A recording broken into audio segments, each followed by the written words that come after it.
Halo, Assalamualaikum warahmatullahi wabarakatuh. Hai sahabat, bagaimana kabarnya? Semoga tetap sehat, tetap semangat belajarnya ya.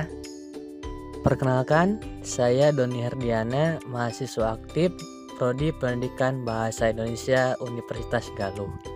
Nah sahabat, membaca buku tidak bisa dipisahkan dari dunia pendidikan. Seperti kata pepatah, buku adalah jendela dunia. Semakin banyak buku yang kita baca, semakin banyak pula pengetahuan baru yang akan kita dapatkan. Kegiatan membaca buku juga mampu mempertajam pikiran, mengembangkan kemampuan verbal, melatih kemampuan berpikir dan menganalisa, melatih fokus dan konsentrasi, hingga melatih kemampuan berpikir kritis. Dengan banyaknya manfaat yang kita dapatkan dari kegiatan membaca, sangat rugi jika kita dengan sengaja membiasakan diri untuk tidak akrab dengan buku. Nah sahabat, ada berbagai macam buku yang kita dapat baca. Di kesempatan ini kita akan belajar bersama tentang buku fiksi dan buku non-fiksi. Apa sih buku fiksi dan buku non-fiksi itu? Simak video ini sampai habis ya. Jangan lupa mencatat dan membuat peta konsepnya. Nah sahabat, langsung saja kita akan belajar mengenai buku fiksi dan buku non-fiksi. Ada kata penting di video ini, yakni fiksi, kata yang akan sering kita sebut. Fiksi artinya apa sih? Fiksi adalah cerita rekaan. Ya, benar sekali. Jika digabungkan dengan buku, berarti pengertian dari buku fiksi adalah buku yang berisi cerita rekaan. Ya, betul sekali. Isi dari buku fiksi ini bersifat imajinatif, jadi penulis bebas untuk meluarkan daya imajinasinya atau daya khayalnya ke dalam sebuah tulisan. Buku fiksi ini tidak perlu adanya pengamatan ataupun penelitian dalam penyusunannya, karena buku ini sifatnya tidak nyata. Dibanding terbalik dengan buku fiksi, pengertian dari buku non-fiksi adalah buku yang berisi kejadian sebenarnya. Isi dalam buku non-fiksi adalah informasi yang dapat diambil oleh pembaca. Penyusunan buku non-fiksi harus melalui tahap pengamatan maupun penelitian agar isinya dapat dipertanggungjawabkan dan juga disertakan data-datanya. Nah, sahabat, buku non-fiksi ini juga dijadikan bahan referensi bagi pembaca. Mudah kan, sahabat? Oke.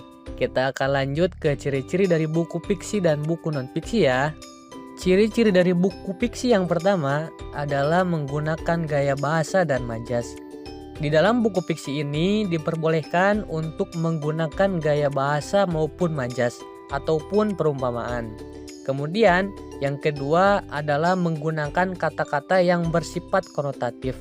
Konotatif apa ya? Nah, kita akan membahasnya nanti setelah ini. Yang ketiga, berdasarkan imajinasi atau khayalan. Hal itu merupakan ciri dari buku fiksi. Perhatikan ya, selanjutnya ciri dari buku non-fiksi.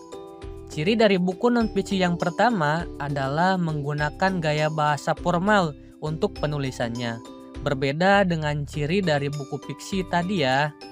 Kemudian, ciri yang kedua adalah menggunakan kata-kata yang bersifat denotatif. Tadi ada konotatif, dan sekarang ada denotatif. Apa sih ini? Oke, nanti akan kita bahas ya. Yang ketiga adalah berdasarkan fakta. Dan yang keempat, berbentuk tulisan ilmiah populer berupa ide baru atau penyempurnaan ide yang pernah ditulis sebelumnya. Jelas bedanya ya antara ciri dari buku fiksi dan buku non-fiksi. Nah, dari ciri ini dapat kita tarik perbedaan antara buku fiksi dan buku non-fiksi. Perbedaan dari buku fiksi dan buku non-fiksi yang pertama adalah berdasarkan sifatnya. Berdasarkan sifatnya, buku non-fiksi sifatnya adalah nyata karena berisi kenyataan yang didapatkan melalui proses pengamatan ataupun percobaan. Sementara itu, buku fiksi sifatnya hayalan atau rekaan belaka. Gitu ya sahabat. Kemudian yang kedua berdasarkan isinya.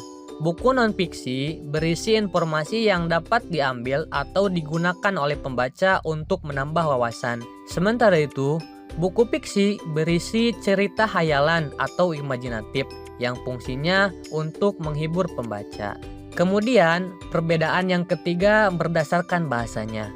Bahasa di dalam buku non-fiksi menggunakan bahasa denotatif.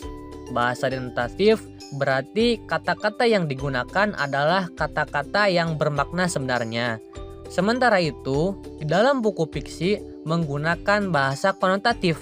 Bahasa konotatif adalah bahasa yang tidak sebenarnya, memiliki makna lain atau bisa disebut dengan kata kias, kata yang tidak sebenarnya. Agar lebih jelas perbedaan antara konotatif dan denotatif, perhatikan kalimat berikut ini. Devi mempunyai 2 ekor kambing hitam. Nah, dalam kalimat tersebut adalah makna denotatif atau makna sebenarnya, karena merujuk pada hewan kambing yang berwarna hitam. Dibandingkan dengan kalimat berikut ini. Pino dijadikan kambing hitam agar semuanya tidak mendapatkan hukuman. Kalimat kambing hitam pada kalimat tersebut tentu bukan bermaksud menjadikan Pino sebagai hewan kambing yang berwarna hitam, melainkan bermakna bahwa Pino menjadi orang yang disalahkan padahal dirinya tidak bersalah. Jadi, kambing hitam di kalimat pertama merupakan prasa denotatif, sedangkan kambing hitam di kalimat kedua merupakan prasa konotatif. Semoga kalian masih fokus ya. Kita akan melanjutkan ke jenis-jenis dari buku fiksi dan buku non-fiksi. Jenisnya tentu berbeda antara buku fiksi dan buku non-fiksi. Buku fiksi jenisnya antara lain ada novel, ada cerpen, drama, puisi, dan lain sebagainya. Sedangkan buku non-fiksi jenisnya ada buku non-fiksi pengetahuan, buku non-fiksi keterampilan, dan buku non-fiksi kepribadian. Contohnya seperti buku biografi, buku motivasi, buku masak, dan lain sebagainya. Seperti itu ya sahabat, mudah kan? Sekian dulu ya materi kita hari ini. Semoga video ini bisa bermanfaat dan jangan lupa perbanyak membaca. Akhir kata, wassalamualaikum warahmatullahi wabarakatuh.